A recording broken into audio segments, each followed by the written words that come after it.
lo dije hace una semana y pico. ¿Y qué vais a proyectar? ¿A la vez que habláis? Sí, Vale, entonces en la tele. pero vale. esto se le escribía a quien fuese hace tiempo, que necesitábamos un ordenador y proyectar. Vale. Sí, sí.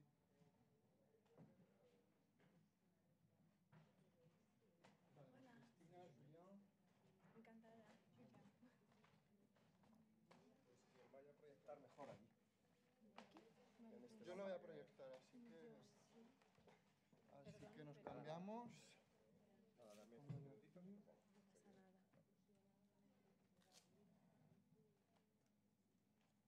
Lo siento. Bueno, mientras Se generó caos. solo... No, no, si es Genera- que yo no solo generas dije caos. todo. Sí, no, ya estaba puesto, te digo. Vente, vamos a ir mientras yo le pongo corriente a esto. ¿Estás?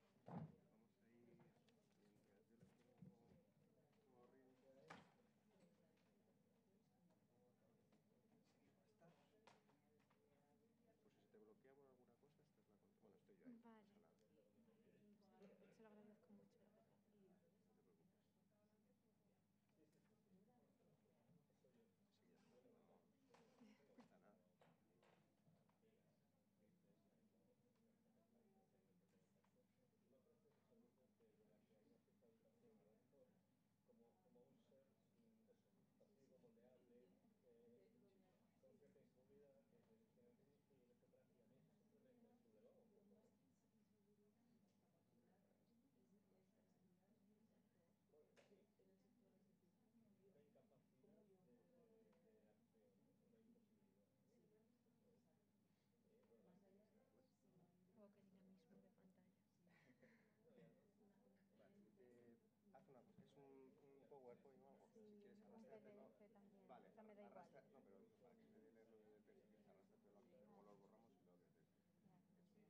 No, pero para que se dé leerlo desde el texto, si quieres arrastratelo aquí, luego lo borramos y lo ves desde Vale. esto y ya está.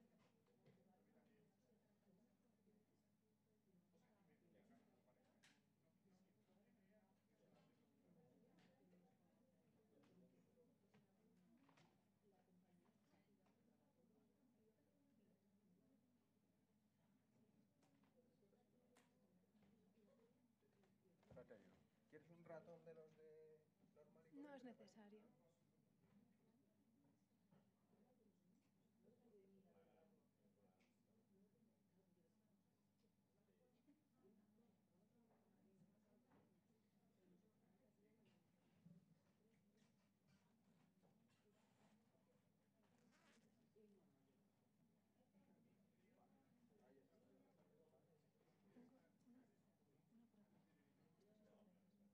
Está grabando. Ah, solo se graba. Vale. Por saber un poco. Es que como nadie me preguntó si quería ser grabada o si permitía cosas de esas, pues bueno, yo pregunto. O sea, Me han pedido que lo grabe, luego tienen que rellenar toda una hoja vale, para lo de la protección de datos y todo eso. porque soy muy cautelosa, entonces siempre pregunto, ¿se está grabando? Vale, ¿Sabes? sí, muy bien, sí, porque si no luego... ¿Está bien? Sí, sí, sí. Genial.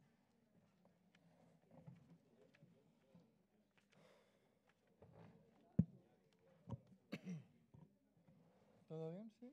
Sí, todo ¿Estás bien. lista? Hablas tú primero, ¿verdad? Sí, eso es. Voy a mirar el programa porque ya ni me acuerdo. ¿Cómo te apellidas? Tamames. Tamames. Sí, Cristina Tamames. Ah, vale. Sí, porque voy a leer vuestra biografía para tenerlo aquí. Muy bien.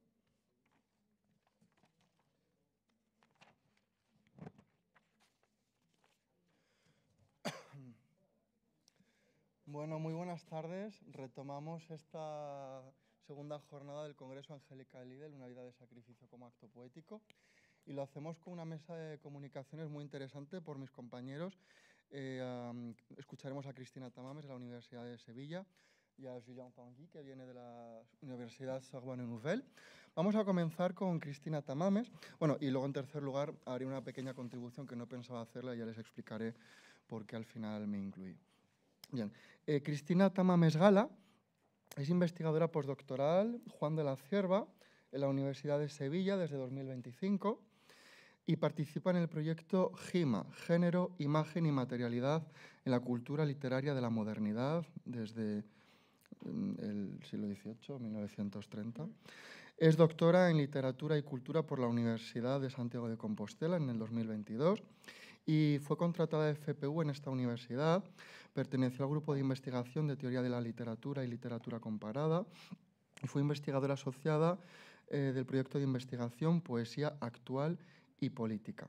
También fue profesora en la Universidad Internacional de La Rioja y sus líneas de investigación, de especialización, son la teoría literaria, las artes escénicas y performativas, la teoría de la enunciación poética y los estudios interartísticos.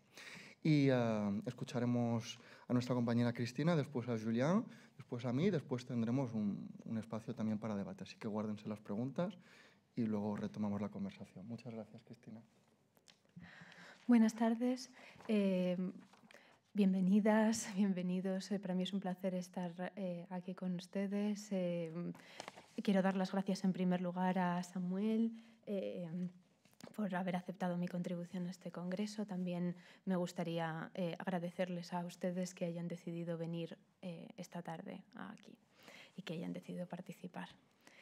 Bueno, mi comunicación se titula La que blan del terror, versos encarnizados en Angélica Lidl y bueno, paso directamente al tema.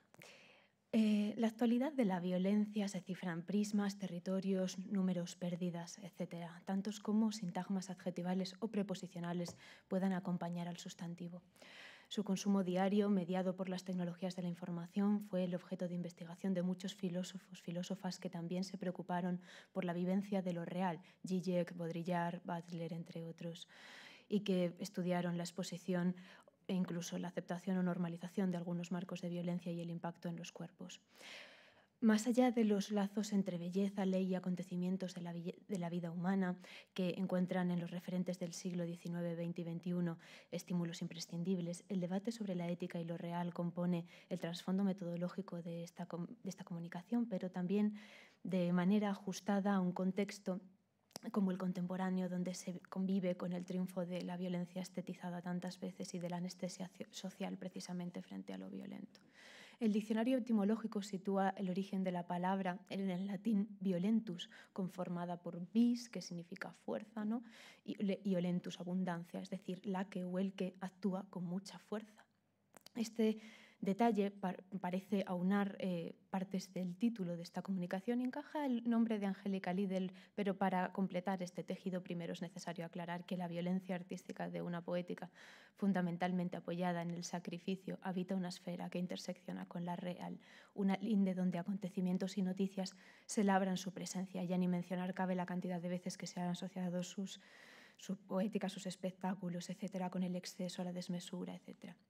Por otro lado, encontrar crónica negra en el poemario Los barcos hundidos que te visitan, Oro y más oro, 2023, es otro eje vertebrador que no solo inscribe un nuevo prisma en la obsesión de la creadora, performer y también poeta en el acontecimiento de la muerte, sino que además crea un puente con las puestas en escena donde Lidl desarrolla sus actos criminales, entre comillas. Así que esta comunicación se plantea pensar este vínculo de una creadora que actúa en el sentido polisémico y etimológico del término, si quieren, con mucha fuerza artística.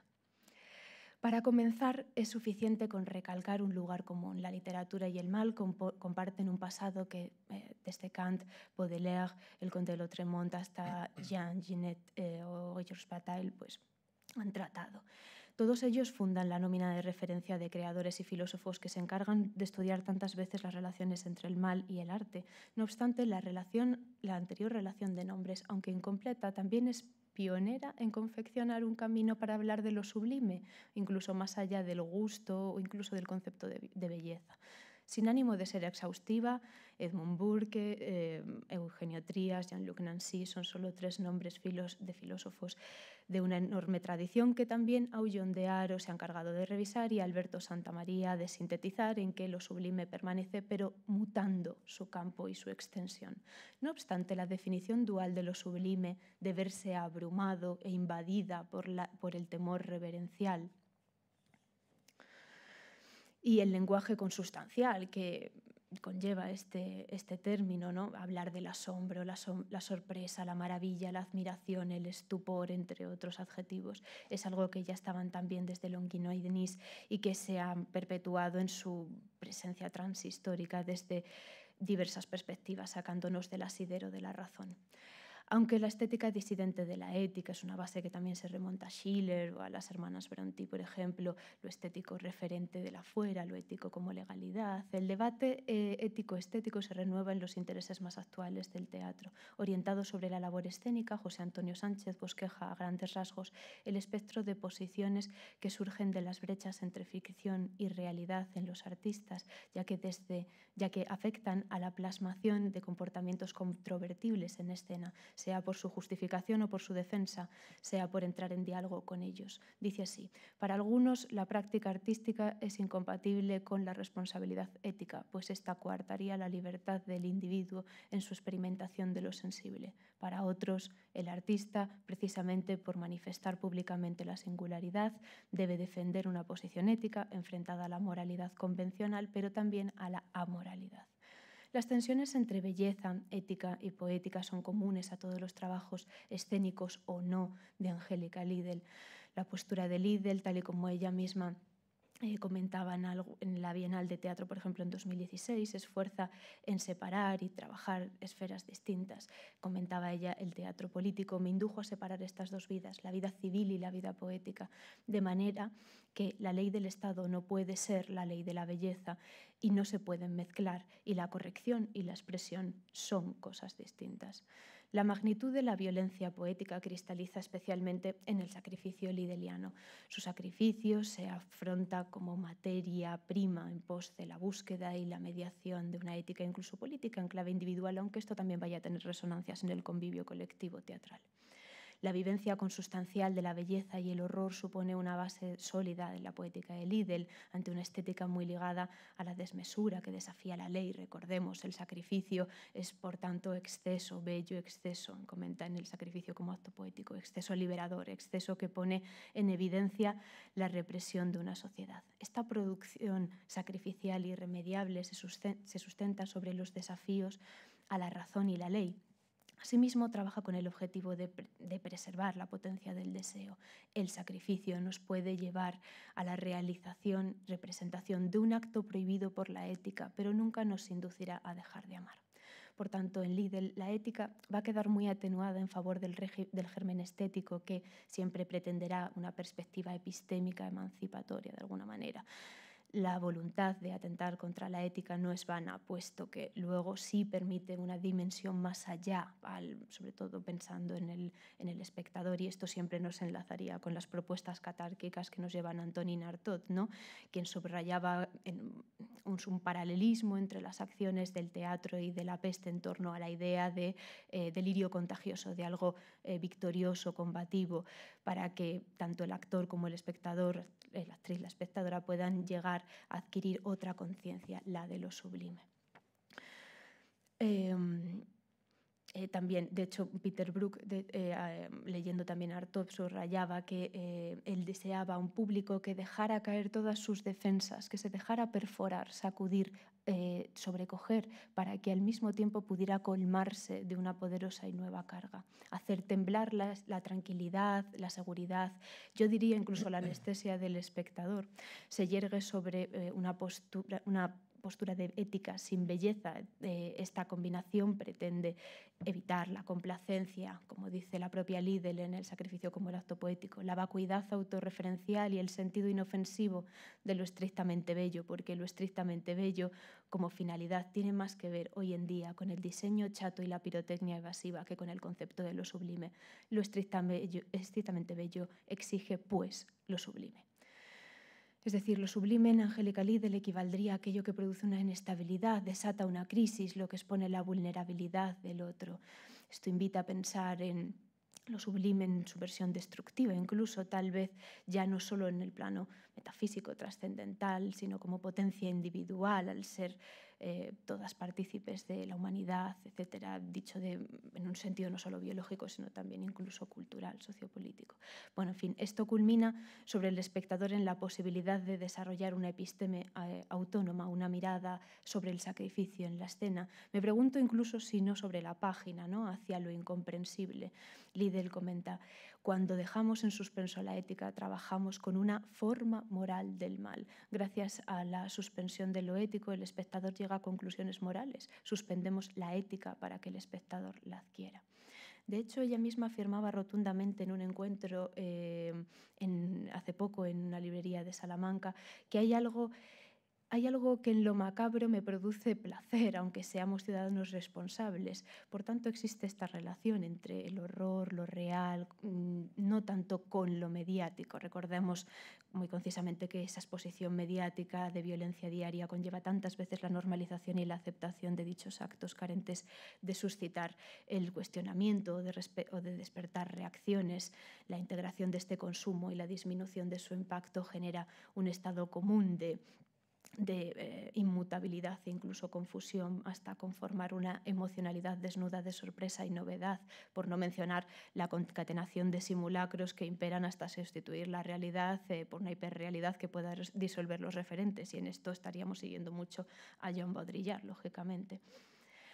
Josette Ferral traduce la creación de soplos acontenciales en una obra en soplos de lo real, ya que estas escenas programadas logran sacar al arte y en particular al teatro de su marco teatral para instaurar el acontecimiento en escena, incluso lo espectacular, y sustituirlo por una performatividad violenta que va acompañada de un sentimiento de presencia extremo idéntico al que es posible experimentar ante un acontecimiento real.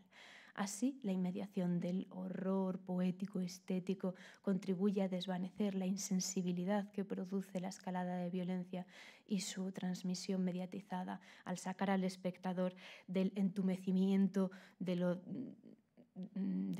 trágico, de lo sublime que muchas veces hemos perdido, bueno, parafraseando un poquito a Terry Eagleton. Las manifestaciones de lo sublime destructivo en el hacer para el trabajo escénico y en la escritura para el poemario sugieren procesos paralelos.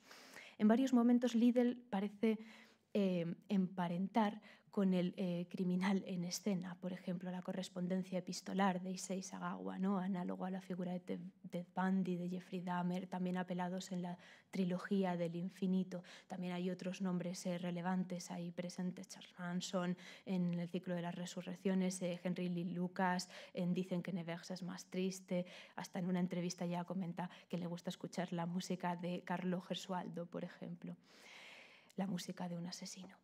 Y es presentado enunciativamente como este tú, asesino, creador, poseedor de la belleza, en tanto que entiende que en la destrucción se puede hallar esta sublimación, ¿no? En eso también resuena un poco Terry Eagleton. El acto de matar conforma la exploración de lo sublime, en algunos casos continuado pues, con los referentes que he comentado previamente, necrofilia, canibalismo, como máxima demostración de esa posesión, de esa forma extrema de elogio a la juventud y la belleza, desde una brutalidad ético-estética. Les he puesto un poco en la pantalla los trozos, algunos fragmentos de esta carta a Issei Sagawa de la trilogía del infinito concretamente. De hecho, el artista también se erige como un ser destructor de la paz y de la calma del espectador, de un estado de bienestar, de comodidad, hasta cierto punto hasta del propio concepto de humanidad, tal y como lo entendemos habitualmente.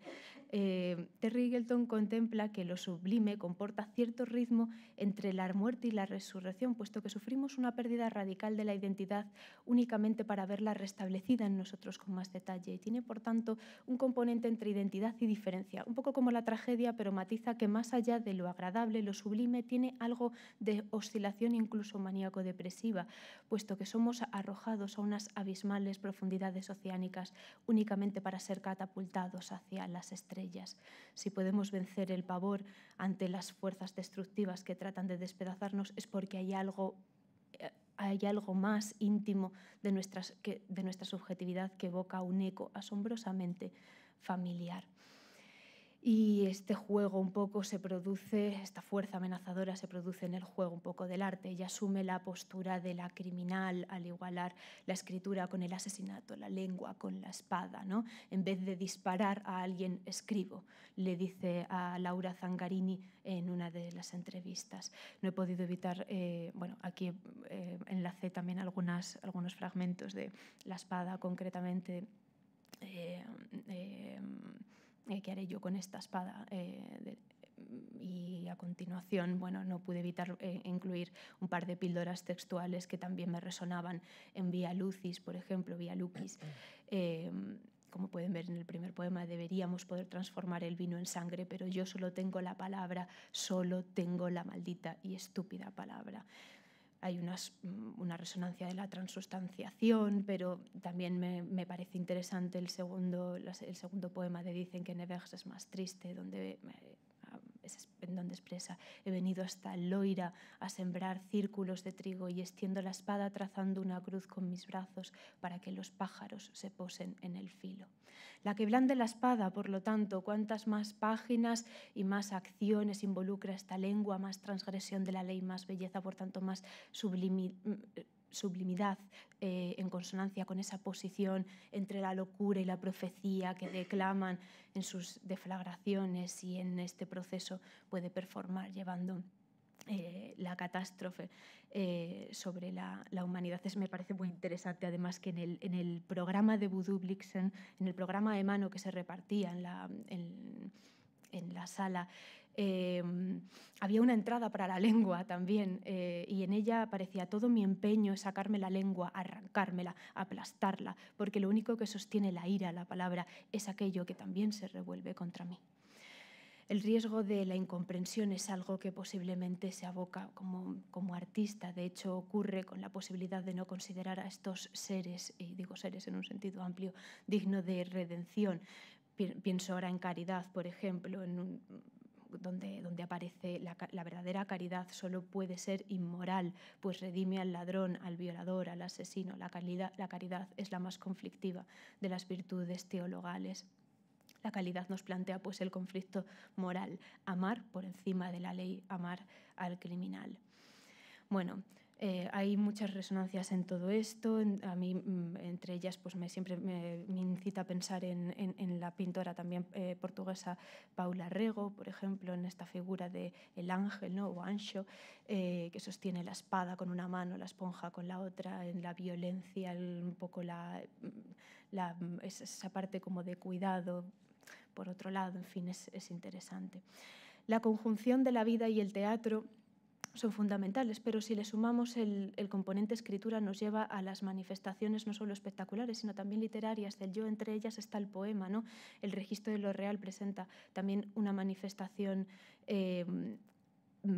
más reciente en Liddell, y me estoy refiriendo concretamente a los barcos hundidos que te visitan, oro y más oro. Es muy interesante que la novena entrada del diccionario de la Real Academia Española, a pesar de los conflictos que pueda suscitar, defina encarnizar como digno de una saeta, de una espada o de otra arma, introducirse en la carne. Pero la décima entrada es dicho de una noticia, hacer fuerte impresión en el ánimo.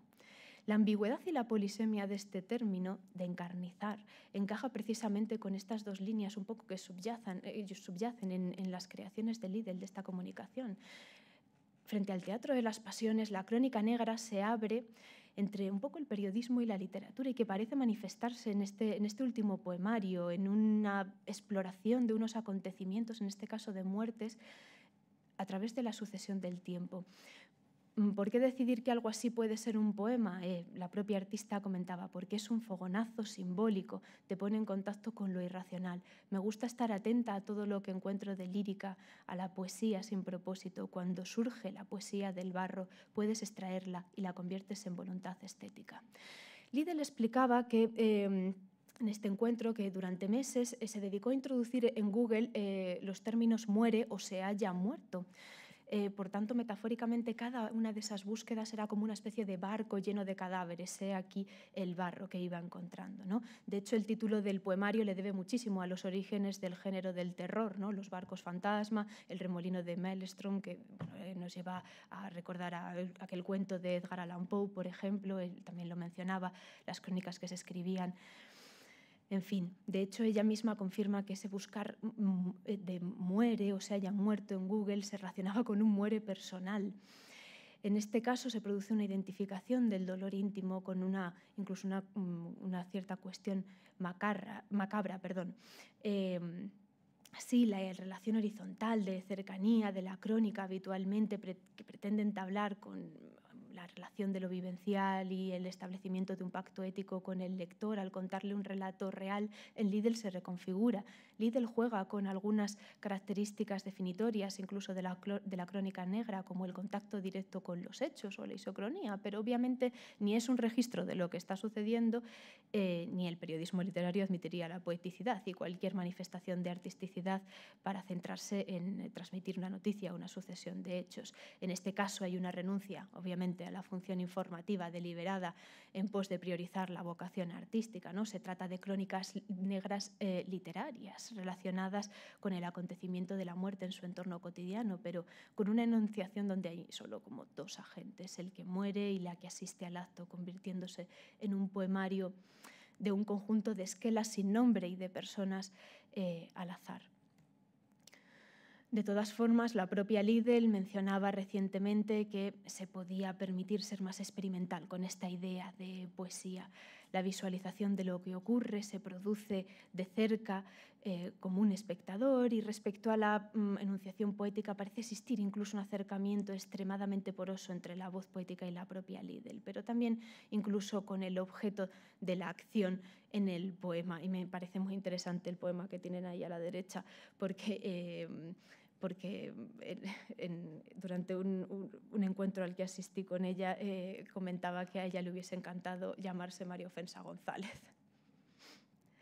En una poética muy apoyada en los acontecimientos fundamentales de la vida, nacimiento, reproducción, muerte, la sensibilidad a las manifestaciones del otro también se muestran hacia las muertes en el entorno. En estos poemas, sin el proceso ritual que tenemos en la escena, lo sublime parece acercarse a una cierta vecindad de la muerte, de la fragilidad humana, vista desde el asesinato, el accidente, el proceso que sea.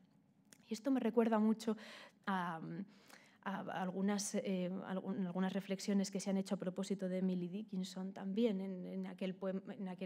desde la antología, por ejemplo, que más recientemente editó Amalia Rodríguez Monroy, que tituló, de hecho, Palabras como espadas, un poco haciendo, seguramente basándose, ¿no?, en aquel poema específico. Ella maneja sus bellas palabras como espadas que brillo desprendían, que también puse en pantalla.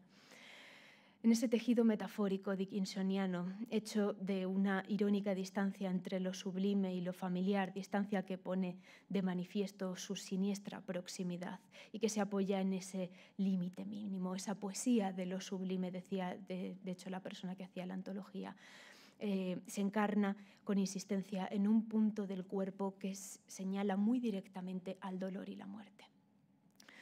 Bueno, paralelamente en Liddell la violencia cotidiana real se combatiría con violencia sublime de esta poeticidad, pero siempre con ese matiz de belleza ligada a la destrucción artística. Refiriéndose a la escena, Óscar Cornago afirmaba que el cuerpo expuesto de una misma es el espacio intermedio de dolor por estar entre los vivos y los muertos, pero aquí también está ese entre lo más abyecto y lo más bello, entre uno mismo y lo que ya no es uno, el espacio de renuncia y la afirmación violenta de esa renuncia. Y esto, de hecho, vuelve a conectar con Emily Dickinson y la posición de la voz en el abismo interior y exterior, ¿no?, en lo éxtimo captado por el verso.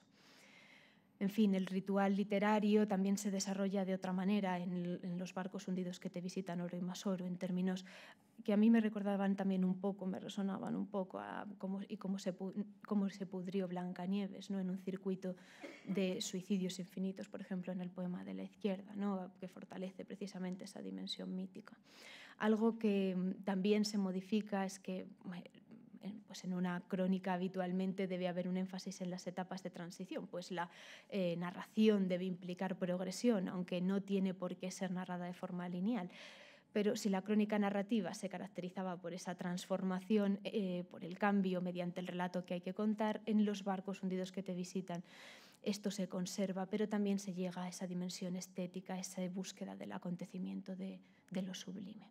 Al final, lo sublime se vincula a los placeres antagónicos de estar vivos, pero tener experiencias de muerte es el mismo tiempo autoafirmador y autodestructivo, y como mencionaba Terry Eagleton de nuevo.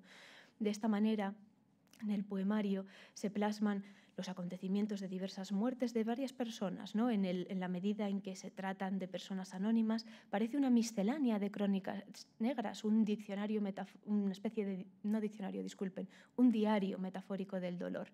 Porque, bueno, recordemos que el tema de los registros de muertes y demás es algo que hemos visto, que también veíamos en 2006, la historia es la domadora del sufrimiento en los peces, por ejemplo, en los peces salieron a combatir contra los hombres, también está presente en la Casa de la Fuerza incluso.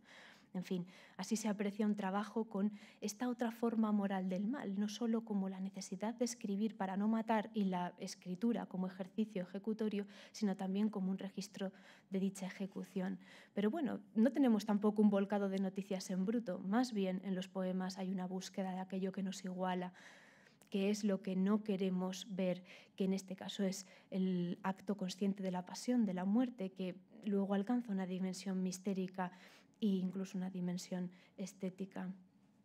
Al final el poeta desplaza la ira a la creación, ¿no? Al mismo tiempo que esa voz porosa de la autora es más consciente además de que está muriendo. Por eso, mientras en escena la búsqueda de lo sublime mediante la suspensión de la ética lleva a una pedagogía del asombro, o pretende al menos una pedagogía del asombro frente a lo excepcional, a lo desconcertante y que además produce angustia y ninguna explicación, en el poema parece estar explorando, al menos en estos últimos, parece estar explorando otra manera, como otro camino, con la acreción hasta llegar a lo irracional, a la transgresión de la ley como actitud estética. Y lo sublime, más que nunca, en esa maraña sin desenredar que conforman la infinitud y la mortalidad simultáneas. Muchas gracias.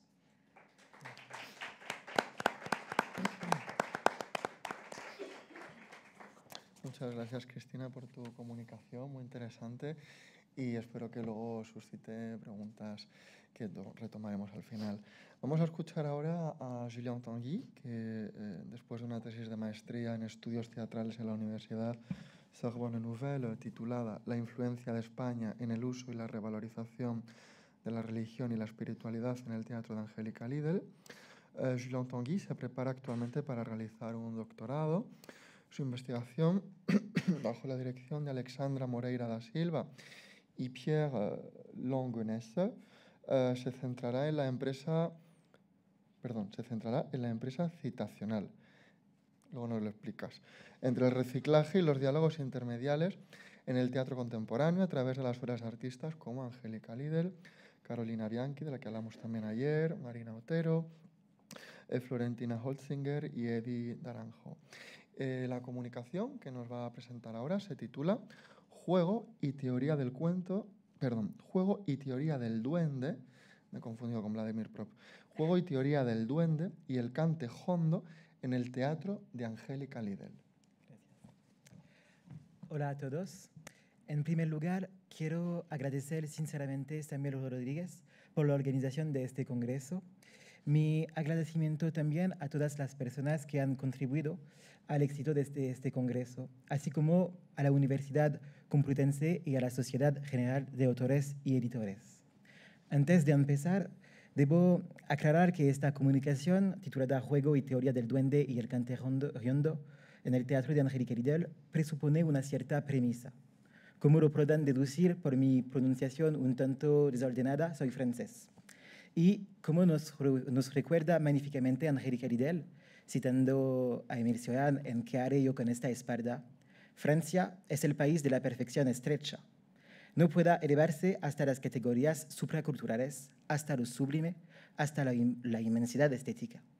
Así, pues aunque esta comunicación trata de la posible influencia del pensamiento de Federico García Lorca en el teatro de Angélica Lidl, mis pensamientos siguen siendo los de un francés que, a diferencia de muchos de ustedes, no tiene ciertamente una comprensión visceral y carnal de los temas lorquianos. Así que, a pesar de mis mayores esfuerzos, sigo siendo ajeno a los símbolos potentes de la desesperanza o a los dones impostados de la exclamación, por citar una vez más a Cioran como lo hizo Lidl. Y así, incapaz de luchar contra ellos, afirmo y deseo reivindicar a este trabajo esta posición de outsider, de observador distante, para analizar los vínculos teóricos que pueden unir a Angélica Riedel y a Federico García Lorca. Como sabemos, la obra de Angélica Riedel se apresura a reivindicar sus influencias, sobre todo en la litania de nombres que pronuncia en honor de quienes considera sus maestros. En sus obras estrictamente escénicas, Federico García Lorca no se menciona ni una sola vez. En sus obras, ni una sola vez. Sin embargo, hay que decir que su forma de definir la relación entre el espíritu oculto de la España dolorosa y los artistas hispanos y su proceso creativo parece correlacionarse con la obra poética y escénica de Angélica Riedel. Por lo tanto, intentaré proponer una reflexión en torno de la obra de Angélica Riedel a partir de las teorías de Federico García Lorca para ver si estas pueden arrojar luz sobre los espectáculos de esta artista. Aunque la poesía y el teatro son los epicentros de la obra de García Lorca, también empleó su producción artística con una serie de trabajos teóricos, a menudo en forma de conferencias. Una primera, la importancia histórica y artística del cante jondo primitivo, se pronunció por primera vez el 19 de febrero de 1922 en el Centro Artístico de Granada y se inspiró en parte en las notas escritas por el compositor Manuel de Falla. La segunda, Juego y Teoría del Duende, se estrenó en marzo o abril de 1930 en la Institución Hispánico-Cubana de Cultura. Ambas hacen hincapié en el carácter ancestral, incluso primitivo, del arte español, en particular del andaluz. El primer vínculo de la filiación entre Lorca y Riedel es, sin duda, su concepción compartida del compromiso del artista y su entrega total en favor de su arte. Como proclama Riedel en Liebestadt, cito, vas a encontrarte completamente solo, porque todo lo que haces es trabajar. Trabarás, trabarás y trabarás. Teatro, trabajo, es todo lo que tienes. Sus palabras encuentran un eco inigualable en las palabras y los escritos de Lorca. Este último utiliza regularmente metáforas para aclarar sus palabras. Entre ellas, son especialmente esclarecedoras las metáforas relativas a la inspiración, que nos permiten captar los matices que Lorca describe entre las distintas manifestaciones del compromiso del artista con el proceso creativo. Para Lorca, estas manifestaciones adoptan tres formas: el ángel, más común entre los artistas italianos, la musa, generalmente alemana, y el duende, típicamente español. La definición que Lorca da del ángel recuerda el antiguo concepto de entusiasmo por la poesía inspirada e influida por una forma de gracia divina externa al poeta, que en última instancia solo es un feliz beneficiario. Cito, el ángel guía y regala, defiende y evita, anuncia y previene. El ángel deslumbra, pero vuela sobre la cabeza del hombre. Está por encima, derrama su gracia y el hombre, sin ningún esfuerzo, realiza su obra. Fin de cita. También, en línea con el antiguo concepto de entusiasmo, Lorca propone un segundo modelo de inspiración externo al poeta, la musa. A diferencia del ángel, el efecto de la musa puede ser doble, tanto positivo como negativo. La musa dicta y, en algunas ocasiones, sopla. Los poetas de musa oyen voces y no saben dónde, pero son la musa que los alienta y a veces se los merienda. La musa despierta a la inteligencia. La inteligencia es muchas veces la enemiga de la poesía, porque imita demasiado, porque eleva al poeta en un abono de agudas aristas y le hace olvidar que de pronto se le pueden comer las hormigas. En esta segunda concepción, la musa, a diferencia del ángel, no es una inspiración inmediata y definitiva para el artista, sino una forma de despertar que agudiza la mente y la encamina hacia la creación poética mediante el recurso a la inteligencia. Sin embargo, al considerar la inteligencia Como enemiga de la poesía, Lorca la disocia metónicamente de la mente y la vincula al cuerpo. En contra de la opinión comúnmente aceptada, la creación poética se convierte en un asunto del cuerpo y no de la mente. Frente a estas dos formas de influencia extraña sobre el poeta, surgió en negativo una tercera vía, la del duende. Según Ignacio Garate Martínez, la palabra duende deriva del latín dominus, que se refiere al amo. Garate Martínez añade que este término, cito, iba siempre unido a la expresión de la casa y significaba simplemente dueño, es decir, amo, señor. El duende, por tanto, sería una especie de espíritu o criatura marina que gobernaba una casa en detrimento de sus verdaderos dueños. Lejos del espíritu marino que ronda la casa, Lorca propone un cambio significativo al sacar al duende de la casa y llevarlo al cuerpo del artista, porque para el poeta es a través del cuerpo y de sus manifestaciones como se obtiene la verdad. En la escritura de Lorca, el duende podría ser, una vez despojado de cierto misticismo, el resultado de un arrebato artístico propio del sufrimiento o de la melancolía y la oscuridad interior en la medida en que se basa, cito, el dolor humano que no tiene consuelo. A través de él, el artista hace visible en su obra lo que es invisible en su interior. Esta relación con la melancolía y el dolor que engendra el acto artístico está en efecto en el teatro de Angélica Lidl. De hecho, en varias ocasiones Lidl apoya la idea que el sufrimiento es una necesidad para la creación. En Tenebrente cita el cantor Manuel de los Santos Agujetas, que tiene una visión del flamenco similar a la de Lorca. Dice, no sé cómo explicar, he sufrido mucho. Si no has sufrido, ¿qué tipo de flamenco quieres cantar? Para ser flamenco hay que tener una cosa. ¿Cuál es la razón? Hasta ahí el sufrimiento, la queja. Si no tienes una razón, ¿para quién vas a cantar?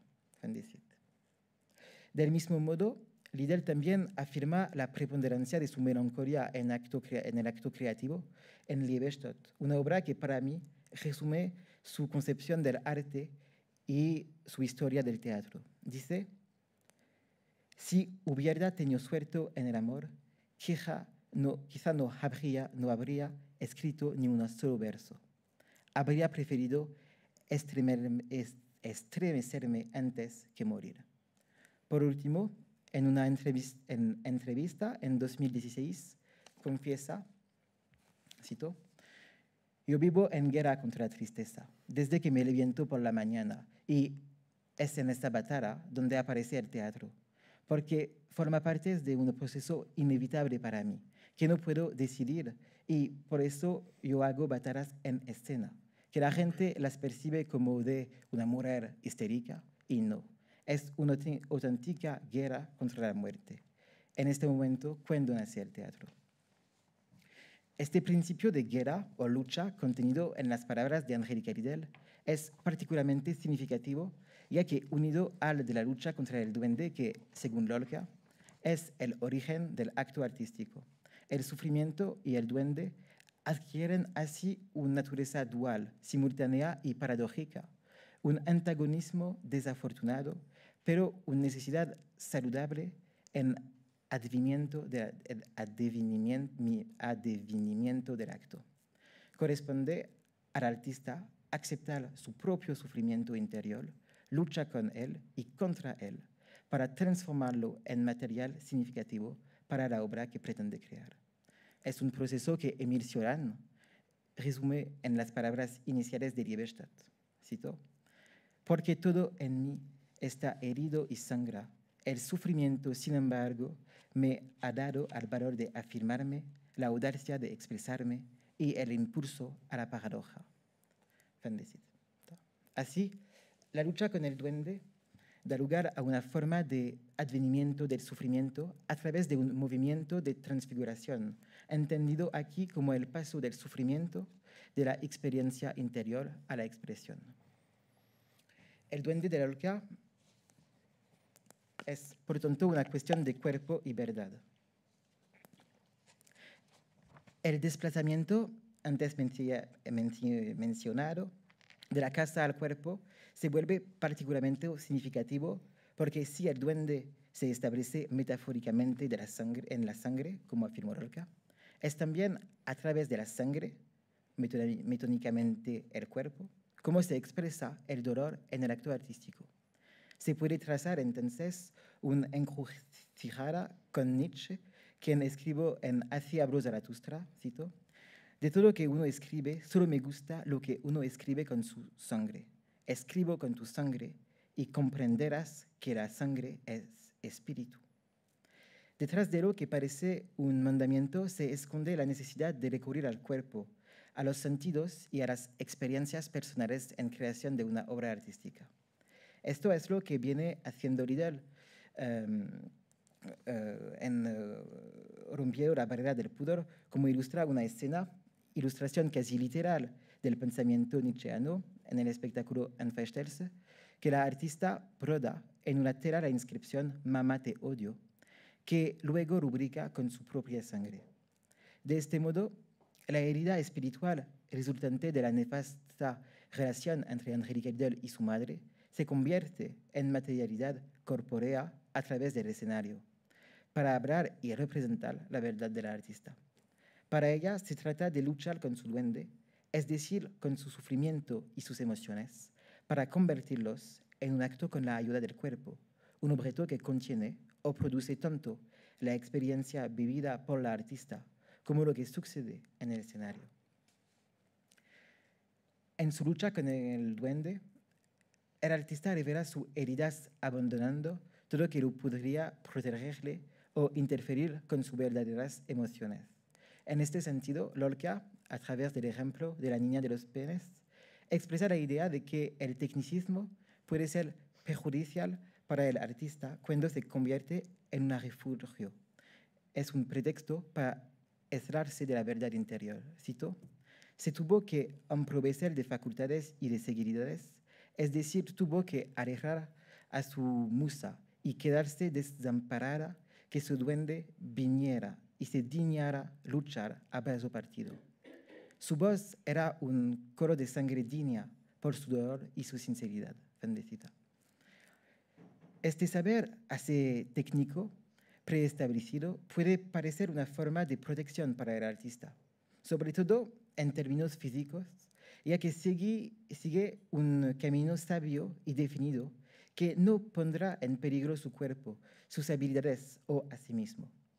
Sin embargo, este tecnicismo también puede verse como un medio desarrollado por otros y al artista, y según Lorca, el arte es una cuestión de individualidad. Esta búsqueda del peligro y de la individualidad sugiere una dimensión sacrificial en las obras de quienes convierten el juego y la teoría del duende en un arte poético. Angélica Liddell no es ajena a ello, ya que desarrolla reflexiones similares sobre el sacrificio en su ensayo El sacrificio como acto poético. Desde el principio, Liddell sugiere que este compromiso íntimo con el arte es una forma de regresar y volver a centrarse en el yo en una época de colectivización del comportamiento, masificación, uniformación, lo global.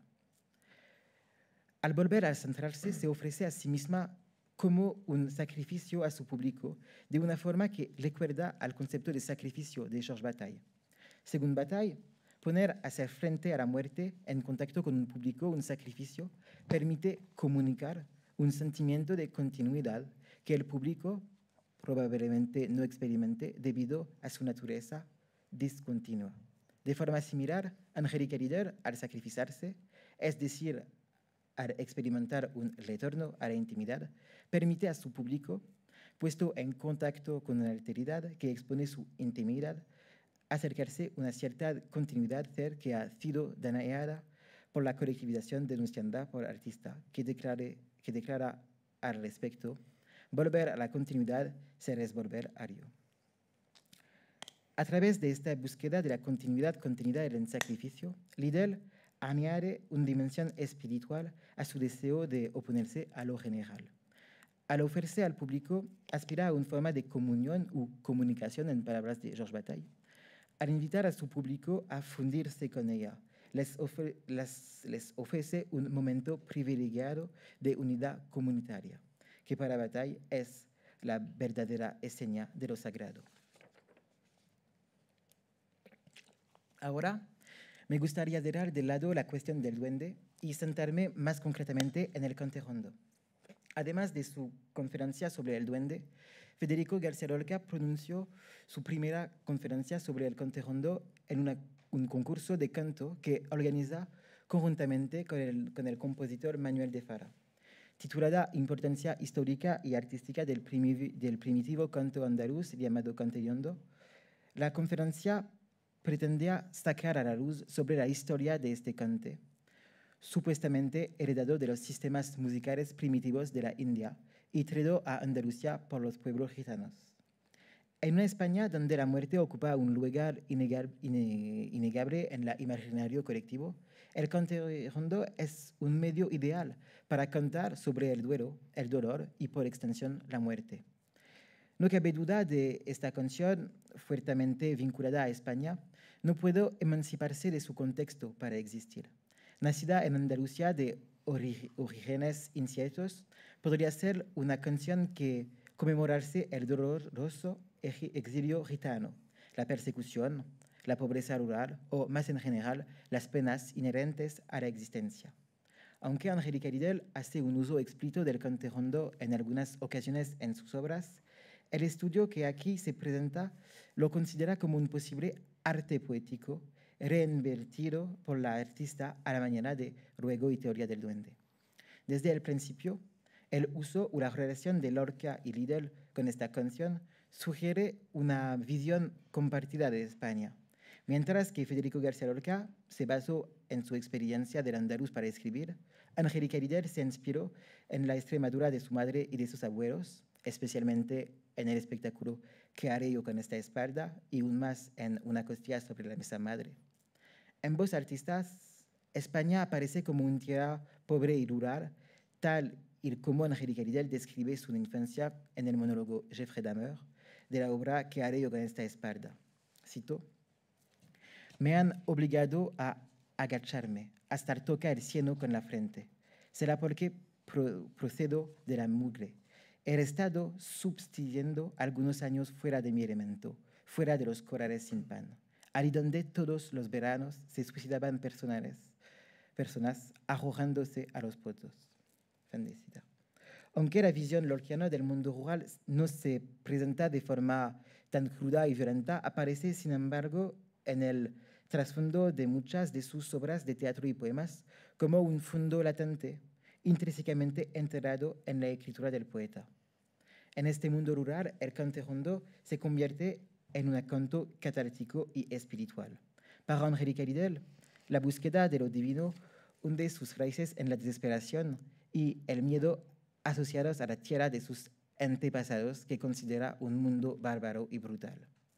Cito: para sobrevivir a la brutalidad natural, no encontré mayor solución que desviarme hacia lo divino, dijo Angélica Lidl.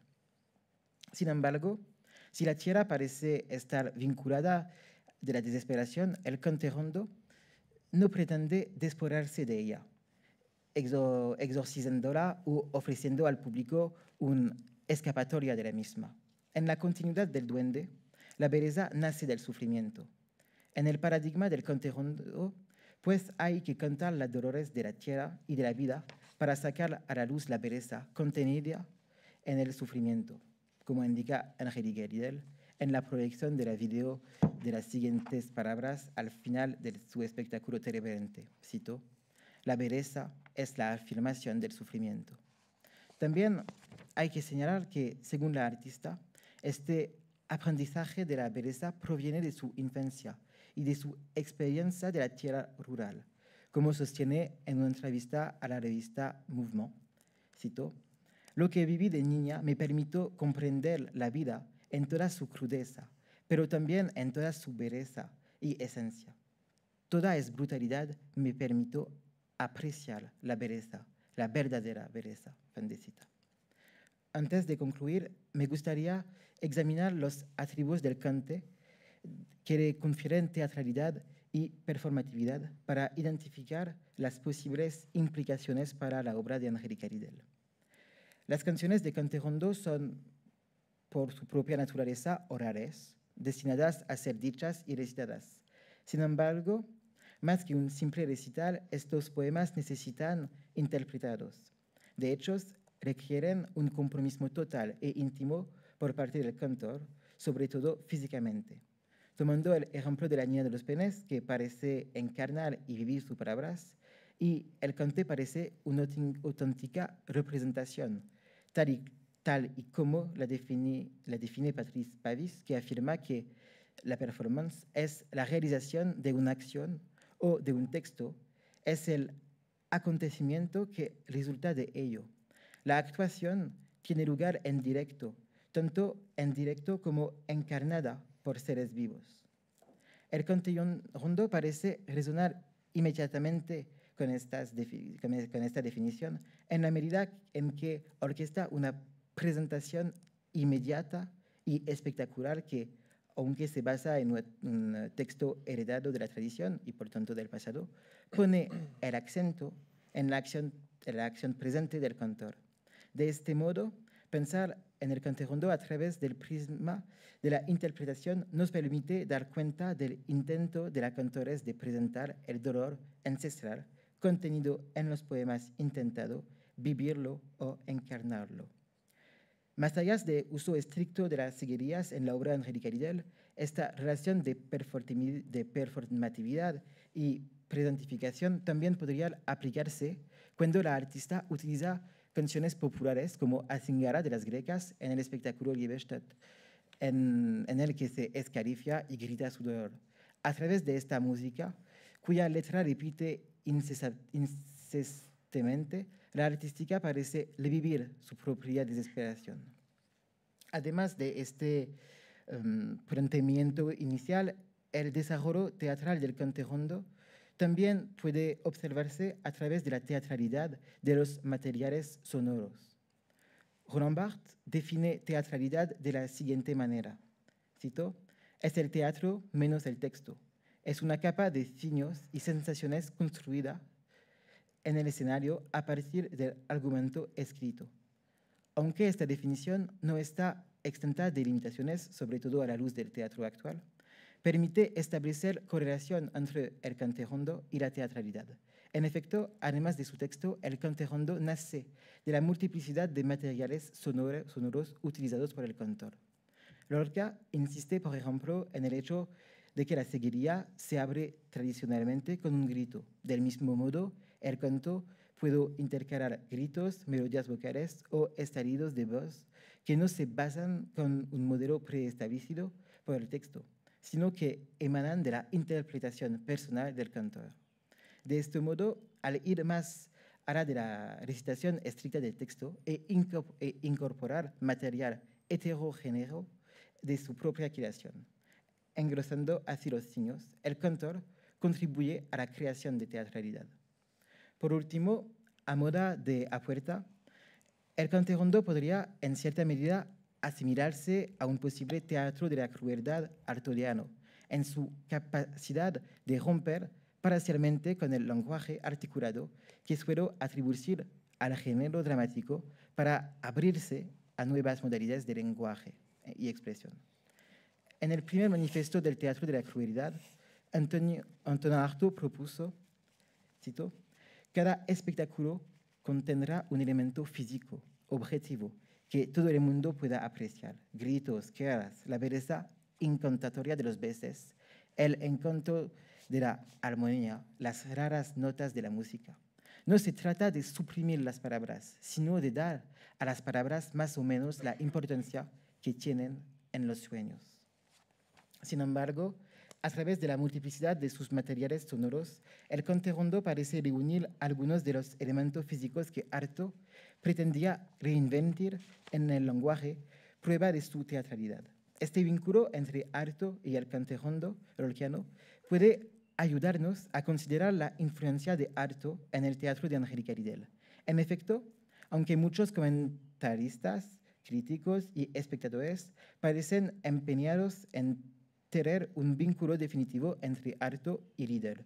Parece que esta unión no puede lograrse sin tener en cuenta a Lorca, ya que el artista parece ser artodiana por matrimonio con este último.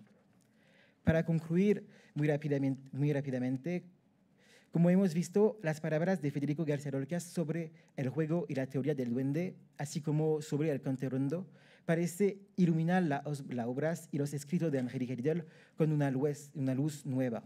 En Francia, la asociación entre las obras de Lorca y de Lidl es, por el momento, casi inexistente. Sin embargo, parece aportar un granito de arena a la comprensión de la relación entre el amor y el odio de Angélica Lidl hacia España. Gracias por su atención.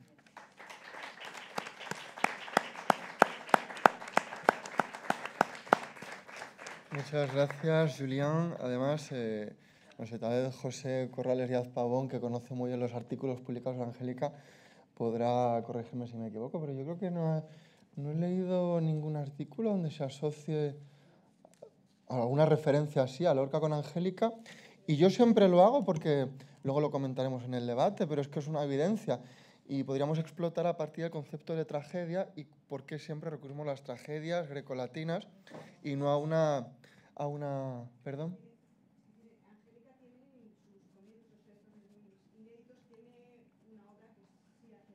Sí, pues en el debate lo comentamos, ¿vale? Entonces, dejo aquí esta pincelada porque luego quiero hablar sobre esto, porque me resulta muy curioso, y lo comentamos en la comida porque siempre recurrimos a las tragedias grecolatinas.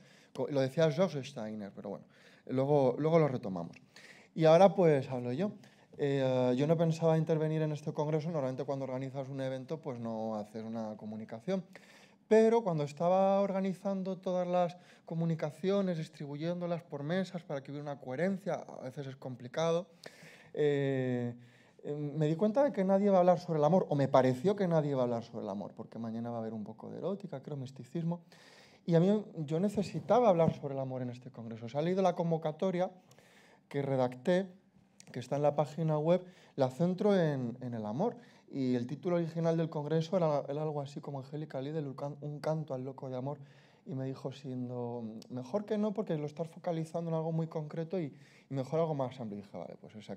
Y esa era mi idea original, que evidentemente la convocatoria, los que la hayan leído, pues es un punto de partida. En esa convocatoria yo hablo sobre todo del loco de amor, de las máscaras, es un punto de partida, insisto.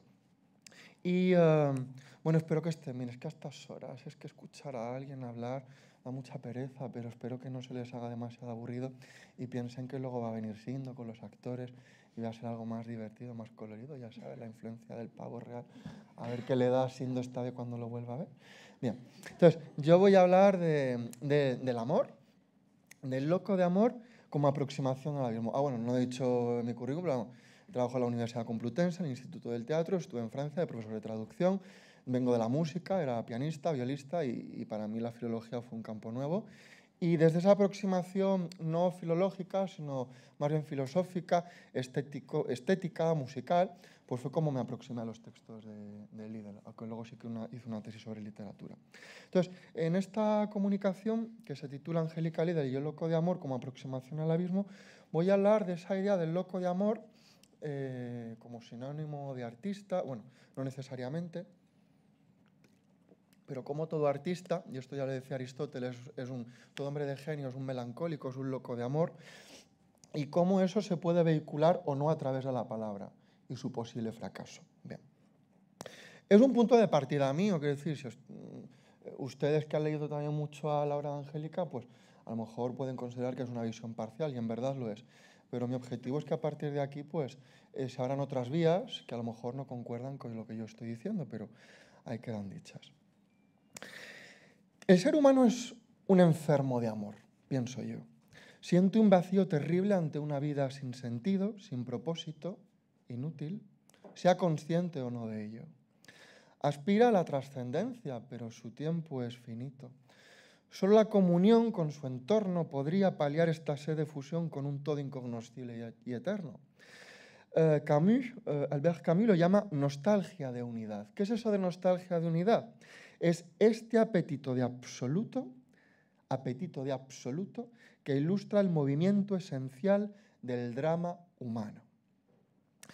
Erich Fromm lo denomina separatidad, en su ensayo sobre el amor, según la cual el ser humano, dice él, se siente escindido por siempre de un todo infinito, hasta el punto, dice Fromm, de que la vivencia de la separatidad provoca angustia. Es, por cierto, la fuente de toda angustia. Es decir, nos sentimos separados de un todo que no sabemos muy bien qué es, pero vamos, es todo. Y eso es el origen de la angustia del sinsentido. Kierkegaard, que es el maestro de la angustia, les recomiendo La enfermedad mortal, el concepto de la angustia, Temor y temblor. Kierkegaard es un autor fundamental para entender el pensamiento de Angélica. Lo cita explícitamente en Guerra Interior, en otros textos. Anfaektelse, esa pieza de teatro que forma parte de la trilogía La Casa de la Fuerza, viene de Kierkegaard. Lo he recortado y no lo voy a hablar aquí, pero Anfaektelse significa angustia en danés. Aunque una angustia muy particular, que es una angustia divina. Pero bueno, no lo voy a desarrollar aquí. Pues bien, Kierkegaard, que es el maestro de la angustia y que les recomiendo leer para comprender un poco mejor a Liddell, ya nos avisó de que la enfermedad mortal del ser humano es la angustia, la desesperación. Y cito Temor y temblor, un fragmento. Si no existiera una conciencia eterna en el hombre, si un abismo sin fondo, imposible de colmar, se ocultase detrás de todo, ¿qué otra cosa podría ser la existencia sino desesperación? Y si así fuera, si no existiera un vínculo sagrado que mantuviera la unión de la humanidad, si las generaciones se sucediesen unas a otras del mismo modo que se renueva el bosque sus hojas, cuán vacía y desconsolada no sería la existencia. Kierkegaard resuelve esta posible vida vacía y desconsolada por medio de la fe cristiana. Angélica, en cambio, no. Vive en ese conflicto, en la existencia vacía y desconsolada, dentro de un mundo donde el amor entre seres humanos parece resultar imposible. Así lo desarrolla en toda su obra y lo explicita en Maldito sea el hombre que confía en el hombre, en projet de la alfabetización, a partir de Jeremías, capítulo 17, versículo 5, que dice así: Así ha dicho Jehová, maldito sea el varón que confía en el hombre y pone carne por su brazo y su corazón se aparta de Jehová. Sin embargo, en el versículo 7 nos da la solución. Bendito el varón que confía en Jehová y cuya confianza es Jehová. Resuelto el problema. Pero ¿qué sucede cuando no confías ni en Dios ni en el ser humano? Emerge entonces la angustia, la soledad infinita y la sed de amor insaciable, imposible de colmar, ni siquiera a través del arte. Emerge también el deseo de morir y a veces también el de matar. Angélica Liddell es un monstruo de amor, así lo dice ella, un amor no colmado desde su infancia, tal y como nos confiesa en Anfaektelse. Mi madre nunca me ha querido y por eso me convirtió en un monstruo de amor. Siempre he deseado más amor del que me podían ofrecer. Siempre he deseado el amor que no encontré en mi madre. Y por eso le pedí a los hombres un amor gigantesco, sin condiciones, sin límites, sin final, como supongo que debe ser el amor de una madre. El origen de la angustia comienza ahí, es el primer amor y el primer desamor, cuando descubres que tus padres no te quieren, o al menos no lo percibes así, y eso evidentemente te convierte en un tarado en todos los sentidos, tienes una tara mental para toda la vida. Esto lo ha dicho Jan Koopmans-Santa, no estoy haciendo psicoanálisis. Angélica vive, creo, y me parece que así lo explicita, en la angustia del amor frustrado, en la nostalgia de unidad, en la separatidad. Y nuestro todo primigenio son los padres. Dice en Guerra Interior que mi vocación es el amor, escribe Santa Teresa de Lisieux. Yo soy peor, soy una adicta. Y es que, dice Erich Fromm, la conciencia de la separación humana sin la unión por el amor es la fuente de la vergüenza. Es al mismo tiempo la fuente de la culpa y la angustia. Es decir, esa sensación de no pertenencia es la que origina esa angustia, esa vergüenza, esa culpa. de la que tanto habla Angélica. Abandonar esa infinita soledad se convierte en una necesidad existencial, pero ¿cómo lograrlo? Freud nos da diferentes opciones: el trabajo, el sexo, la religión, las drogas, Dios, etcétera, etcétera. Lieder se decanta, como veremos, por el trabajo obsesivo a través del arte y su necesidad de misterio encarnado en una fuerza superior ideal de un Dios en el que no cree, pero que resulta imprescindible en esta cloaca de mundo que hemos construido los seres humanos, tal y como afirma la novia del sepulturero, incluida en el ciclo de las resurrecciones. Dice así: no sé cómo he llegado a este reino imaginario de idiotas atormentados, los creyentes, desesperados que inventan sus propios dioses para no volverse locos en vano, porque necesitamos señales, maldiciones y profecías para sentir que no estamos locos en vano, que no estamos enfermos y sin esperanza. Y sin embargo, cada señal inflama la enfermedad y la falta de esperanza.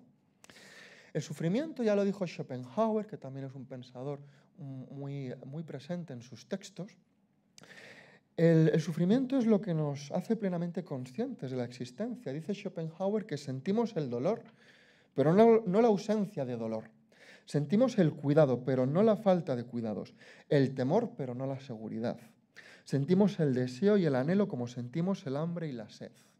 Entonces parece que el sufrimiento es lo que nos estimula para ser plenamente conscientes. Cuando todo va bien estamos como corderitos inconscientes, neutralizados. El sufrimiento, pero también la muerte son las únicas certezas, dice él.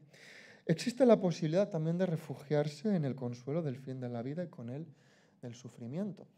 Con esto estoy haciendo alusión muy sutil al suicidio, que voy a publicar en breve un ensayo sobre esto donde lo desarrollo, un ensayo colectivo donde soy el editor. El loco de amor es consciente del teatro putrefacto en el que vive y en el que él mismo participa, y así lo confiesa Angélica en Anfaechtelse. Yo tampoco dejo de hablar, de ocultar, de mentir. Sostenemos el pacto social y sobrevivimos perfectamente al aburrimiento de la diversión, al tedio de la hipocresía, participamos, pertenecemos, nos reunimos. El loco de amor, y esto lo cuento en la convocatoria, es el bufón que levanta su propia máscara y con ella la máscara del espectador o del hipócrita lector. El orden social, dice Angélica, en el sacrificio como acto poético, se apoya en la hipocresía, y una de las misiones del bufón consiste en romper ese pacto, en desprender la máscara del hipócrita.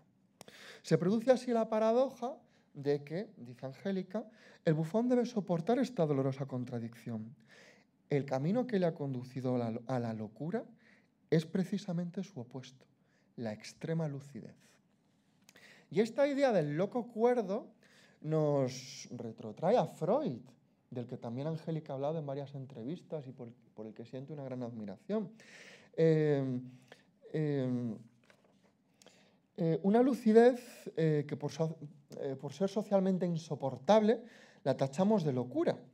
Y es que aquel que osa no adaptarse al teatro social se somete al juicio implacable de los inspectores de linoleos viejos, como ese ensayo de 2023, si no me equivoco. Quienes se complacen, dice Angélica, en joder, en humillar al hombre solo, en fin, en reventar a los locos de amor. El bufón no es sino un loco de amor. El loco de amor, el bufón, sería el visionario capaz de ver lo más profundo y oscuro del ser humano. Vive inmerso en la melancolía, la melas, coleo, bilis negra de los griegos, de donde viene además el título de la compañía, la atrabilis, que es el humor negro, el humor asociado a la melancolía. Y esa melancolía, esa bilis negra, puede ser la enfermedad que imposibilita el pensamiento y la acción, lo que actualmente llamamos depresión. La palabra depresión se consolidó entrado ya al siglo XX. Freud, en sus textos del primer cuarto del siglo XX, sigue hablando de melancólico como sinónimo de depresivo. Entonces, ya Freud, en su ensayo Duelo y Melancolía, cuando en realidad quiere hablar de depresión, dice que en el melancólico podría casi destacarse una acuciante franqueza que se complace en el desnudamiento de sí mismo.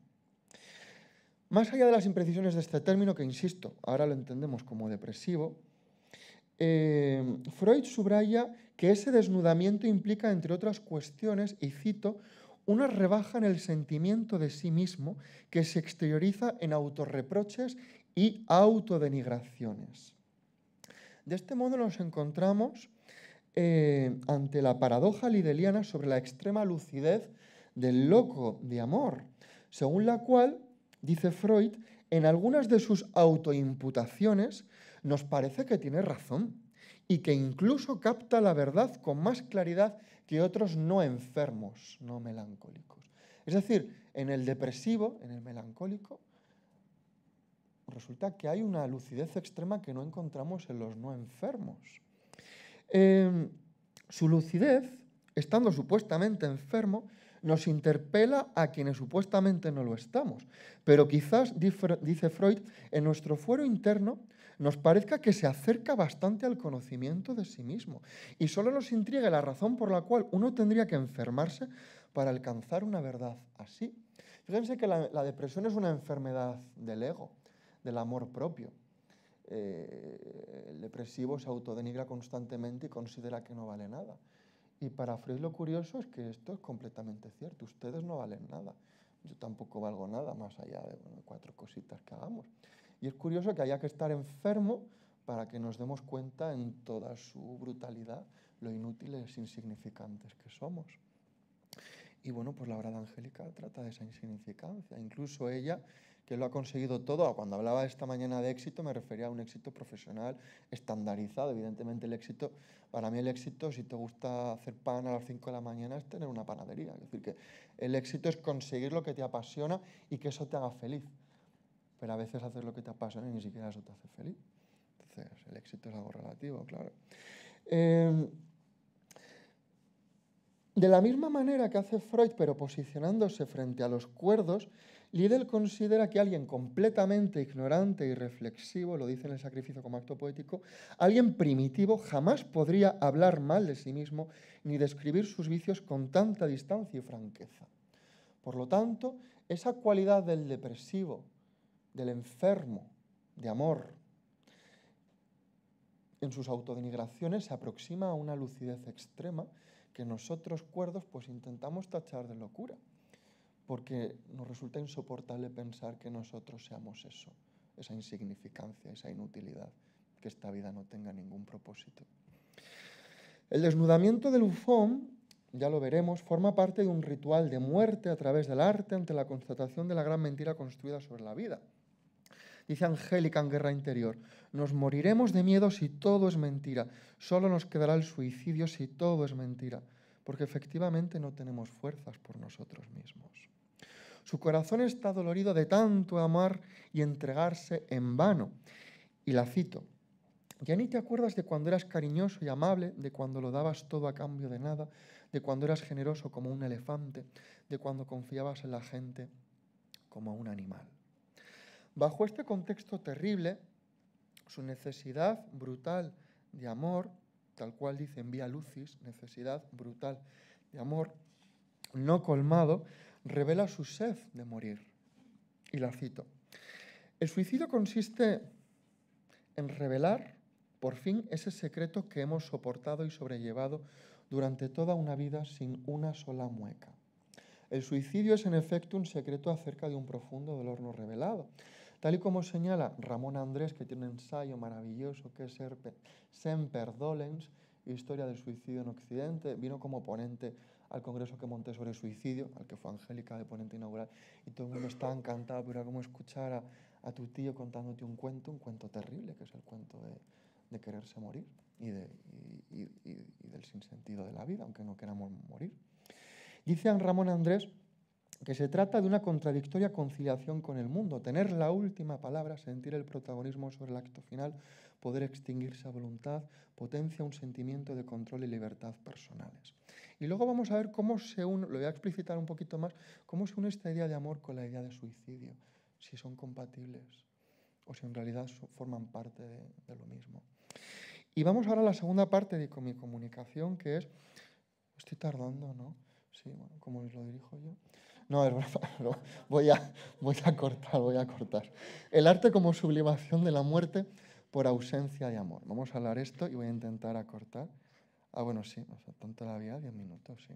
Porque hemos empezado más tarde, no vamos con hora. Vale, bien, muy bien. El arte de la palabra deviene en Liddell el vehículo imposible para expresar la angustia desesperanzada del sujeto contradictorio en búsqueda de eternidad, o eso me parece a mí. Una vía de escape ante la realidad insoportable que invita al suicidio. Construye así su obra-vida, porque están íntimamente relacionadas, son una, trascendiendo un supuesto canon y géneros literarios que, si bien se suele clasificar como teatro, algo que ya nos ha contado Carlos, le exaspera profundamente, dice, yo quiero estar en poesía, o sea, acaso en narrativa, yo no hago teatro. Y es verdad que los textos a partir de 2007, 2010 no tienen forma teatral. Se trata en realidad, como digo, de prosa, a veces verso, lírica, en ocasiones escenificada, y con un profundo contenido filosófico arraigado a su propia vida. A este respecto, la producción literaria de un escritor se construye, según Merleau-Ponty, en torno a 2 o 3 ideas filosóficas. Y el escritor no tiene por qué tematizarlas, sino hacerlas existir, dice Merleau-Ponty, delante de nosotros como si fueran cosas. Es decir, le da vida a las ideas. El filósofo, idea, reflexión en abstracto, el escritor da vida a esas ideas, las materializa. Y ya no digamos el dramaturgo que lo lleva al escenario y le da cuerpo, le da carne. Para María Zambrano, hablando de la novela, pero lo hacemos extensivo a la literatura, supone la literatura una riqueza humana mucho mayor que la filosofía, porque supone que algo está ahí, que algo persiste en el fracaso. El novelista no construye ni añade nada a sus personajes, no reforma la vida mientras el filósofo la reforma, creando sobre la vida espontánea una vida según pensamientos, una vida creada, sistematizada. La novela, la literatura, acepta al hombre tal y como es en su fracaso, mientras la filosofía avanza sola sin supuestos. No obstante, Freud envidiaba a los poetas, porque decían, si es que todo lo que yo he dicho ya está en la poesía, ya está en la literatura. Y los literatos hacen lo mismo respecto a la filosofía, dar vida, carne a ese pensamiento. La literatura, tanto la novela como otros géneros literarios, máximo en el caso de Angélica, donde vemos una híbrida de géneros, asume el fracaso del sujeto contingente en búsqueda de la eternidad, la comunión con un todo incognoscible de la que hablábamos a propósito de la nostalgia de unidad y la angustia ante la separatidad. La literatura también acepta el fracaso de la propia palabra en su vacuidad, por lo cual Liddell confiesa en El sacrificio como acto poético que no me siento orgullosa de la palabra. Me reviento la cara a golpes cada vez que escribo una palabra. No me siento capaz de salir en defensa de la palabra. Trabajo con la angustia que me produce su fracaso. Para mí solo es válida esa angustia que ruge a causa de un deseo insatisfecho, el profundísimo deseo de contar, es decir, la contradicción entre las ideas concebidas y la materialización de tales ideas. Como afirma Thomas Bernhardt, que ya dijimos, ella considera a su padre literario, así se lo confiesa René Solís en la entrevista que tiene en YouTube, dice Thomas Bernhardt en El sótano que todo lo comunicado puede ser solo falsificación y falseamiento, y por consiguiente solo se comunican siempre falsificaciones y falseamientos. Sin embargo, escribir, contar una verdad que deja de serlo en el momento en el que se racionaliza a través de la palabra, es, al igual que para Liddell, y cito a Bernhardt, una necesidad vital, y por esa razón escribo, aunque todo lo que escribo no sea, sin embargo, más que una mentira que se transporta a través de mí como verdad.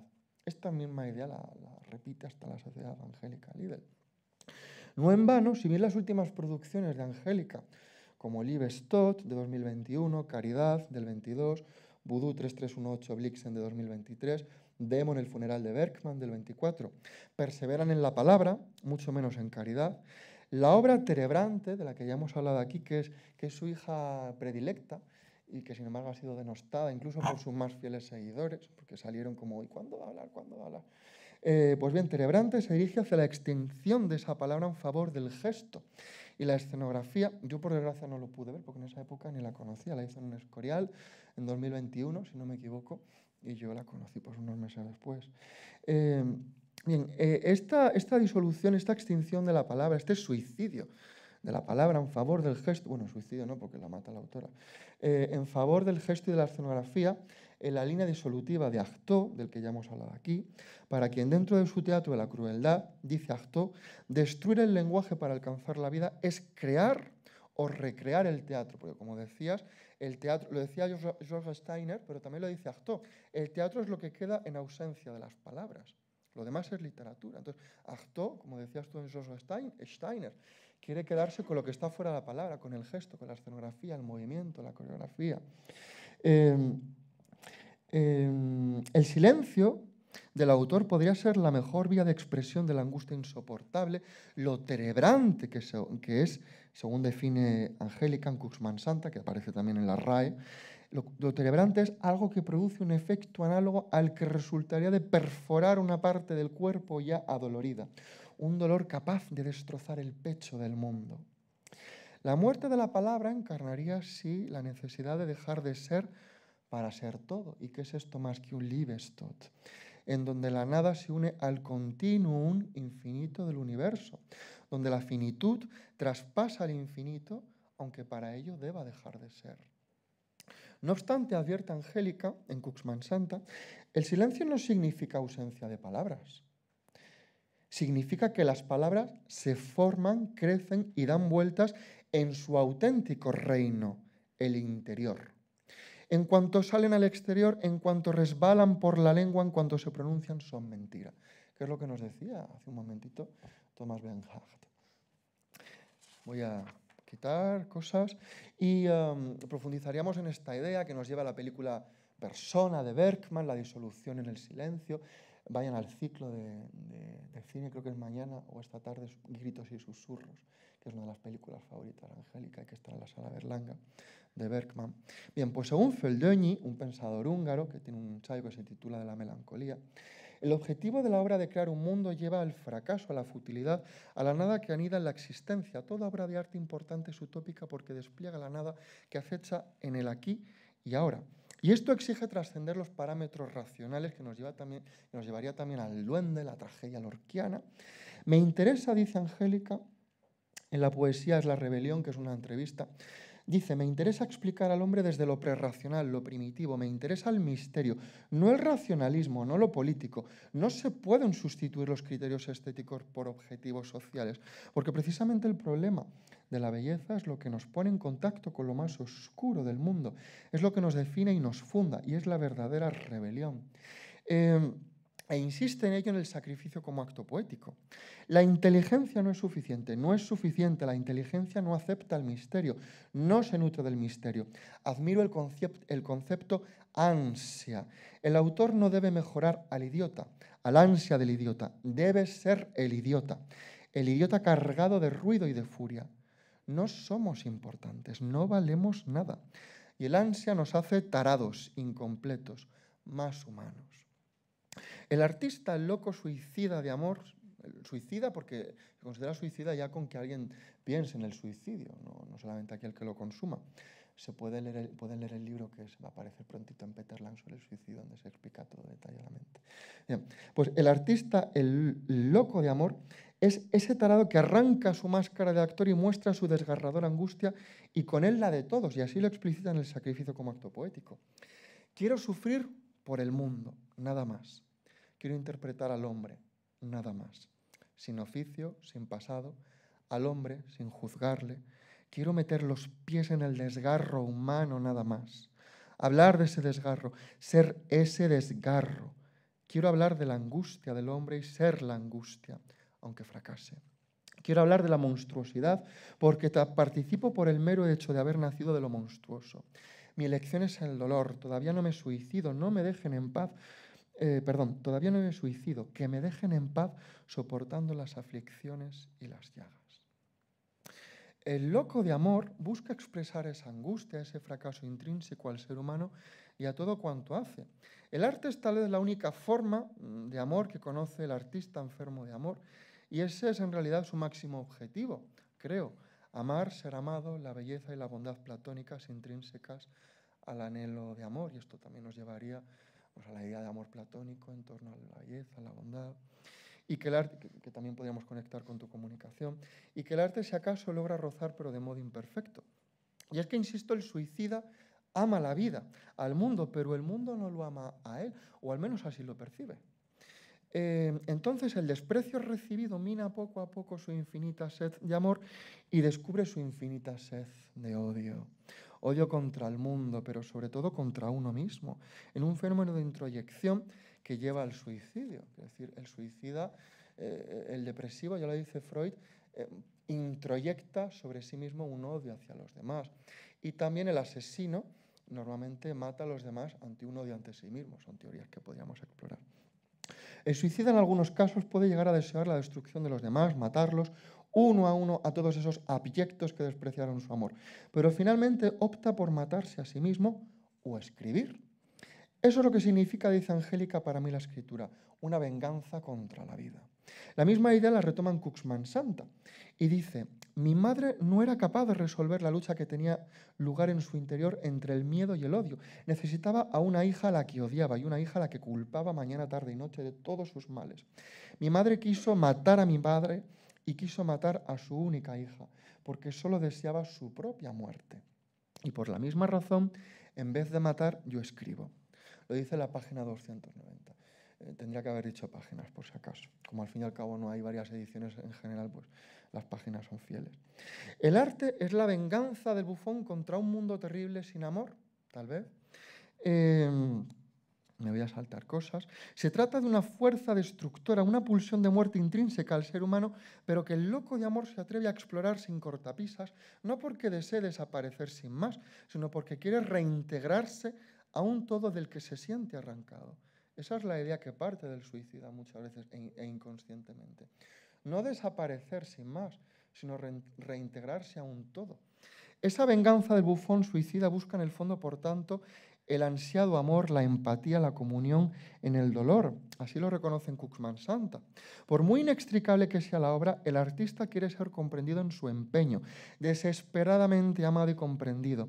Quiere ser comprendido en su exigencia, en su desesperación, en su vacío, en su miedo a la muerte y en su libertad. Así, Liddell se autopercibe, dice, en el sacrificio como acto poético, como esos personajes que de repente sienten la necesidad de crear sus propios dioses para soportar la soledad, locos de amor, abismados en la desolación más profunda debido al silencio de Dios o debido a la ausencia de amor, que es lo mismo. Sin embargo, el aplauso final es solo una engañosa forma de amor. Y digo el final aquí del ensayo El sacrificio como acto poético, en donde Angélica cita a Pizarnik. De la literatura sé que escribo bien, pero no sirve para que me quieran. En definitiva, ya concluyo, el amor no es posible como realidad de facto, me parece a mí, al menos en la obra de Angélica Liddell. El amor, la fusión de un ser con otro, sentir con otro, ser otro. El amor, el Liebestod, que viene de la ópera, como ya dijo Florian Boschmeyer, de Tristán y Isolda. Isolda se suicida, muere, cuando su amado ya ha muerto, porque ya en el segundo acto dicen que su amor es eterno y por lo tanto la vida es un obstáculo, porque la vida es finita. Entonces, la muerte no tiene como objetivo necesariamente el fin, sino el comienzo de todo. Esa es la idea del Liebestod, al menos. Dejar de ser para ser todo, morir para disolverse en el torrente de vida que nos trasciende, tal y como Wagner asegura en ese texto final en el área del Liebestod, la muerte de amor, donde dice así, y lo retoma Angélica en su Liebestod: reconocernos de nuevo, arder de nuevo en el torrente, en la resonancia armoniosa, en el inagotable aliento del alma universal, en el gran todo. Perderse, sumergirse sin conciencia. Vean en YouTube, escúchenlo porque es maravillosa esta área. El suicidio permitiría al sujeto contingente la comunión con un todo incognoscible, eterno, frente a la nostalgia de unidad y la separatidad. Ya Sigmund Freud y sus seguidores, especialmente Karl Menninger, constataron esa tendencia refleja maquinal que añora el final de la vida como disolución y que en contraposición se ofrece como un acceso a una idea superior de totalidad. En este sentido, la literatura contribuye al pensamiento melancólico del suicida, puesto que asume el fracaso del ser humano en su ansia de trascendencia y amor, la nostalgia de unidad de Camus. asume también en plena contradicción el fracaso de la palabra en su deseo de materializar el pensamiento, que con tanto énfasis ha destacado Liddell. No obstante, la autora explora progresivamente la muerte de la palabra, un dejar de ser para ser todo en el que la contingencia se una a un continuum infinito. La literatura, el arte, permitirían, en palabras de Unamuno, que estudió danés solo para leer a Kierkegaard en versión original, que Unamuno habla de este abrazo, un abrazo trágico, es decir, entrañablemente amoroso, de donde va a brotar el manantial de vida, de una vida seria y terrible, en un ensayo maravilloso que les recomiendo, que se llama Del sentimiento trágico de la vida, que es leer a Kierkegaard, pero en versión mediterránea, con más carne. Espíritu y carne. Que también tiene mucha carne Kierkegaard. O sea, él apostaba por el ser individual de carne y hueso, pero habla más del espíritu. Bien. Estoy terminando ya, de veras. Dice René Char que la lucidez es la herida más próxima del sol. El poeta, cual Ícaro, ha volado demasiado alto, ha descubierto la verdad más terrible, la miseria humana que nos rodea y que nosotros, ustedes mismos, somos, así como la imposibilidad de escapar de ella. Triste destino el de las personas, qué pena me dan, dice Angélica en Demon, citando a Strindberg en El Castillo. El poeta, Liddell, bufón, loca de amor, osa desnudarse sin máscaras, sin teatro, ante un público lector al que confronta a través de su miseria con el reflejo de su propia mezquindad y fragilidad, con su absoluta sed de amor que ni siquiera el arte puede colmar. Ya que en el fondo lo que desearía, dice Angélica, es resolver con la vida la paradoja entre la literatura y la acción, la incompatibilidad entre la literatura y la acción. Y mientras tanto, su vida-obra teje cada texto como capítulos de un destino íntimo en el que acaso todo el universo participa en el suicidio del poeta, su loco de amor, como ya dijo Bachelard.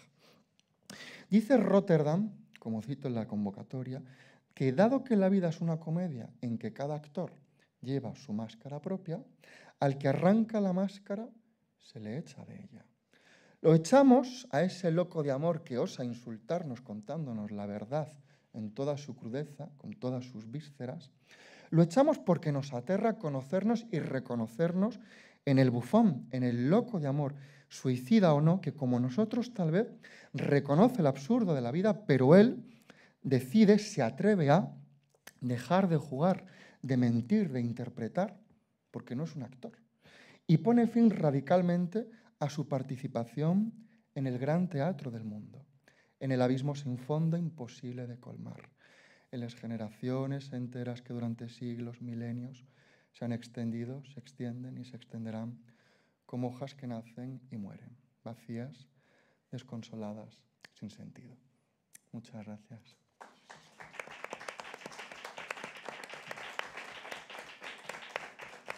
Teníamos 10 minutos de retraso, así que pues podemos tener un poquito de debate, hasta ahí 10. Tenemos 12 minutos de debate y luego podemos empezar un poquito más tarde, 20. ¿Alguna cuestión?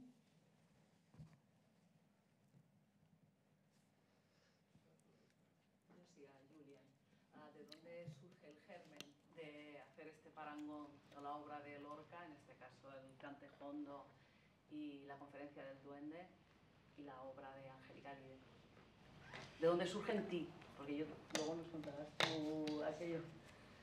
Porque decía Cristina, ¿no?, que ha notado que lo estrictamente bello requiere lo sublime. Pues para mí, desde que nombras a Lorca, Liddell todavía adquiere una dimensión más sublime, desde mi punto de vista. Luego me matáis todos, pero... Y que me encanta, escuchar María Zambrano, Unamuno o Valle Inclán, porque me encanta Artaud y todo lo que estamos nombrando y todos los referentes, pero parece que es que aquí no tuviéramos esa influencia o que Angélica no la tuviera. Siembro la duda.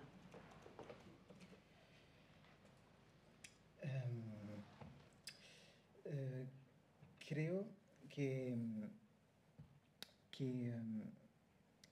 la relación de Angélica Liddell con Lorca me parece bastante representativa de su relación con España y como su relación a lo sublime.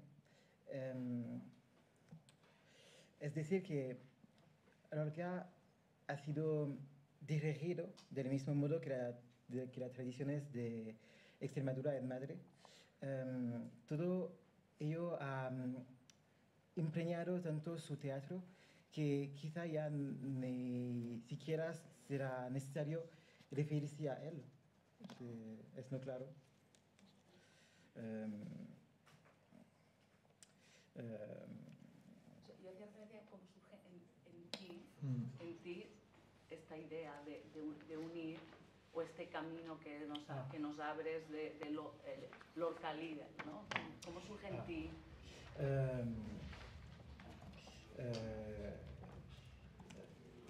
Escribir un instante. ¿Quieres traducir algo? Mi intención es reunir Lorca y líder. Parece una voluntad de interesarme a España. Y en el camino de la escuela de España, Lorca me parece importante porque es una forma de oscuridad en Francia. Los vínculos entre Lorca y Lieder en Francia no es claro y mi intención es verdaderamente lo siento, mi español no es claro. No te preocupes, si quieres lo encauzamos un poco con lo que comentábamos antes con ella. Sí. Tú has comentado antes, has citado yo estaba pensando en Georges Steiner y tú has dicho que lo mismo lo ha dicho, no me acuerdo qué autor era, que antes lo he comentado. Entonces, Georges Steiner nos dice, ¿cómo es que tenemos que recurrir siempre a la tragedia grecolatina para crear una tragedia contemporánea en lugar de recurrir a la tragedia intrínseca del ser humano? Y eso es lo que hace Lorca, que recurre a ese duende del que tú hablabas, a esa tragedia de la vida andaluza, y que Angélica también lleva a través de la vida cotidiana sin necesidad de esos dioses grecolatinos, sino los dioses que ella misma ha construido, nos transporta a una tragedia terrible, brutal. Y tú comentabas a este respecto algo que... La vinculación que yo encontré con Lorca es a través de una obra que es La Cuarta Rosa, que es más una yerna. Entonces es algo, es una obra prehistórica, creo que es del 96, hay una referencia a Parnaseo, pero yo la relación entre Angélica y el flamenco, y es que está también Lorca, es a través de Didi Huberman, en El aire conmovido, la exposición que hubo en el Reina Sofía, pero la exposición del Reina Sofía recorre toda la obra de Didi Huberman. Didi Huberman establece unos vínculos entre el flamenco y la tradición, o sea, hace un recorrido, la tradición de la representación, incluso del duelo, de la expresividad, o sea, es algo, y lo hace a través de lo que tú estás comentando, o sea, que hace un recorrido justamente a través de representaciones artísticas y de representaciones documentales, o sea, es un recorrido súper completo y en el que líder encaja. Pedro G. Romero también tiene trabajos que están en esa línea, y hay incluso una obra en Arcor que presenta unas banderas de celebrante que pone precisamente sí, que hace de verdad, vínculo. Entonces, cierto. eso salió este año, o sea, salió ahora justamente en este arco. Yo lo había visto, o sea, lo había visto porque lo he visto a través de Pedro G. Romero, pero claro, al salir esa pieza que yo no había, claro, entonces hay el clic, o sea, entonces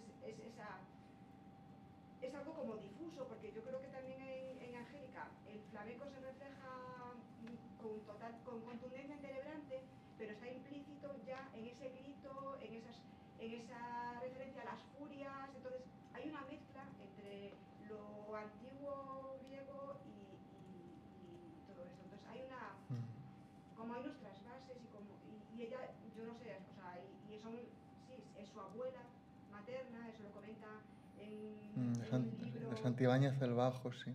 pero ¿no? es que hay un libro de Laura Adler que no está traducido al español, en el que hace una referencia concreta a su abuela. Entonces, está en Men también habla de el artículo que tú dices de la revista Movement, que nombras, ella va de procesión de niña vestida de blanco, entonces esa idea del cristianismo, entonces eso está relacionado con esas tradiciones bastardas, o sea, que es todo, que es la religión, que es lo antiguo analfabeto y que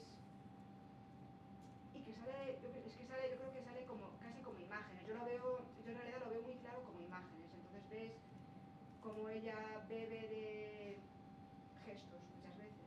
Entonces los gestos los tiene en toda su obra y luego llega el momento en que ella, primero en la película de Manuel Fernández Valdés, se arranca se echa un baile en un momento. Yo es la primera vez que yo vi a Angélica realmente explicitar un gesto así como flamenco, o sea, yo no había visto, es un ensayo y es fuera de campo completamente de su obra y después lo va incorporando. Entonces, bueno, es un poco esa manera que tiene ella de... Bueno, es Camela, ¿no? No es... ¿Camela flamenco? Bueno, no lo sé. Bueno, no Es que yo lo sé. no me Yo refiero tampoco... No, ella hablaba de esa documental donde sale bailando... El flamenco, y en este caso no hace solo alusión, teoría es mucho más sublime. Claro, yo pienso que es Lo de como... teoría del duende y la musa y el Sí. ángel Como es o mucho sea, yo más creo que elevado. sí, no lo sé, a lo mejor... Pero yo digo, si la obra de Angélica Líder es un grito, ¿qué es la obra de Federico García Lorca sino un grito? Si hablamos de misterio en la obra de Angélica Líder, hablamos de dolor, hablamos de amor, ¿qué es la obra de Lorca sino amor, muerte, Sí, sí, misterio? Y, o sea, no están tan separados y es curioso que, y bueno, yo le felicito a él por porque yo creo que abres un camino, porque no, muy interesante y que es para otros, ¿no? Que vengan detrás, aunque también serás criticado por ello, seguro. Entonces, No, sí, Por aportar una última algo, pregunta, sí. como además antes me aludías directamente, Samuel. Sí, porque hay que conocer muchísimos artículos publicados sobre Angélica, por eso te preguntaba. O sea, con Lorca específicamente no. Por eso digo, yo no Hay conozco. uno que lo relaciona con los sagrados la obra de María Zambrano. Sí, eso sí. Ese sí. Sí. Con Lorca no, pero igual que no lo hay con Valle Inclán, y antes esta mañana nos dijo que la ve mucho como Valle Inclán. Tampoco hay ninguna relación con que posiblemente sea el dramaturgo más antecesor en el corto plazo de la estética de Angélica que pueda ser Francisco Nieva. Hay todo un problema a la hora de relacionar a Líder, a Angélica, ¿no? con la tradición teatral española. Yo creo que también se debe al hecho de que ella cita fundamentalmente a autores no españoles. Yo creo que hasta Belmonte y hasta Chávez Nogales y su biografía, pues no ha habido un gran homenaje a él en la obra de Angélica. Bueno, tiene una obra que se parece a las y plantas que es Incierto Unamuno, bueno. Pero yo creo que posiblemente a partir de su rechazo de la Resa, de esto si no nos puede hablar mejor que yo de esto, pero a partir de esa expulsión de lo que entendía como una oficialidad del sistema teatral español, hubo un rechazo a todo lo que fuera institucionalizado. Y Lorca, por mucho que nos guste y nos resulte sublime, es teatro institucionalizado en la España de finales del siglo XX y principios del XXI. Un otro sobre el que podríamos hablar muchísimo es Cervantes, del cual habla en la última parte de Caridad, y que no es Cervantes sino un loco de amor, un loco de deseo de absoluto, de eternidad, de todo. Pero como esto nos da para mucho y todavía tenemos una mesa y la jornada de mañana, si les parece hacemos una pequeña pausa y como muy tarde hay 18, estamos aquí para no tener mucho retraso, ¿vale? Y vamos a tener la oportunidad de mantener una conversación y creo que Nicolas Chevalier primeramente nos va a hacer una introducción muy bella sobre Caridad. Entonces vamos a tener a Nicolas Chevalier y a Guillaume Constanza, actores habituales de Angélica y también se ocupan de la dirección. Y de nuevo se incorpora Sindo y yo estaré ahí un poco por estar. Y ustedes pues también después podrán debatir con ellos, conversar. Una pausa breve, gracias.